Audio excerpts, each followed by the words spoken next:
അല്ലാഹു നിങ്ങളോട് സലാം പറയുന്നുണ്ട് നബിയേ.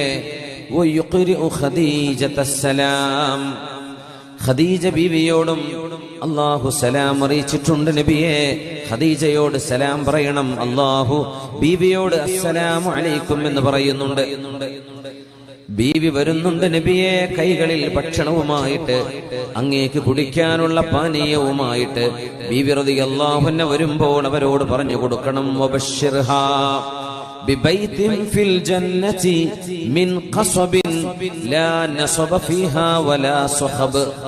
ഖദീജ റളിയല്ലാഹു അൻഹയ്ക്ക് അല്ലാഹു ഒരു ഒറ്റമുത്തിനാലുള്ള വലിയ ഒരു മനോഹരമായ കൊട്ടാരം, ഒരു മുത്തിനാൽ ഉണ്ടാക്കപ്പെട്ടത് സ്വർഗലോകത്ത് നൽകുന്നുവെന്നും, ലാ സഖബ ഫീഹാ വലാ നസബ്, അവിടെ ബഹളങ്ങളോ ക്ഷീണമോ ഇല്ലാത്ത സമാധാനമുള്ള മനോഹരമായ